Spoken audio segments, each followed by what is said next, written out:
Meron tayong naabutang mga reticulated pythons na tinurn over just a few months ago.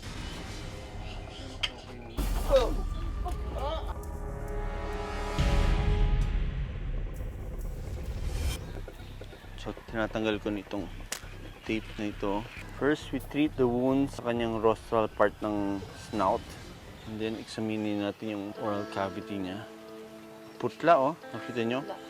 Sobrang putla. Ha?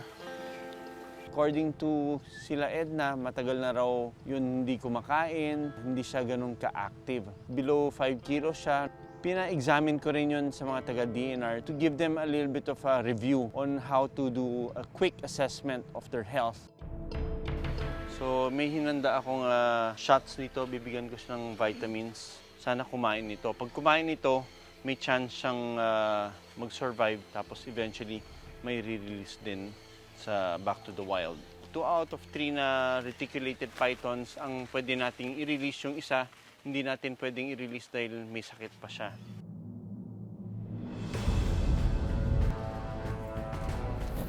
Yung mga snakes madaling kuhanin sa wild, ano? Pero when it's time to release them, it's so difficult kasi hindi basta-basta mo yan pwedeng i-release sa community. Kailangan natin ng approval sa DNR kung saan sila pwedeng i-release. Kailangan nating punta sa malayong lugar para i-release itong mga pythons na ito. The weather here looks like it's cool. It's a good place for them and kita mo, you know, medyo foggy na doon. So, ayan na, ang ating cable car. Lalim ng ravine dito at may ilog pa and we're gonna go all the way there. It's very important na kasama namin yung mga DNR kasi authorized release ito.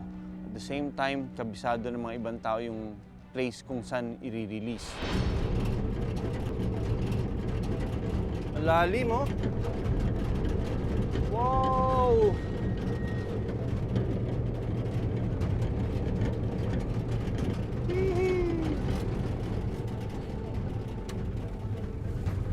Yes, we're here already in the Northern Negros Natural Park.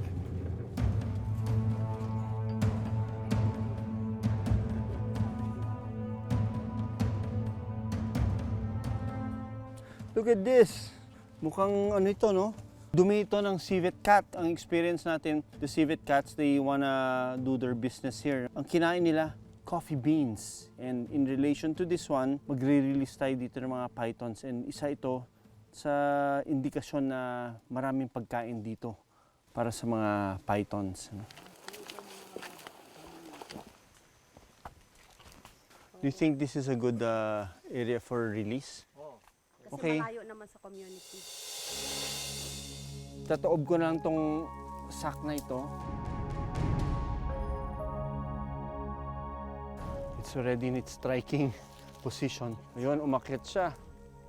Oops.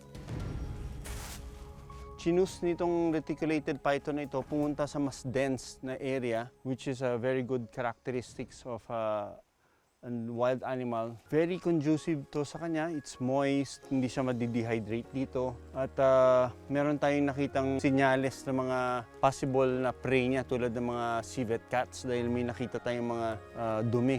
Isa yan sa mga pwede niyang kainin. At para sa huling i-release,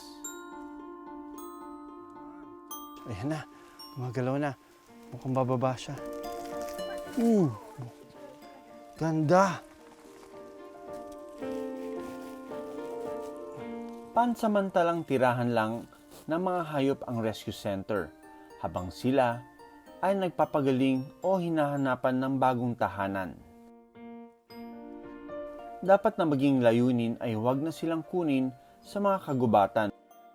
Ang kailangan na lang natin is maintindihan natin sila. We should give a little bit of allowance for them kasi nga kokonti na lang yung pwedeng makain nila, kokonti na lang yung kanilang espasyo.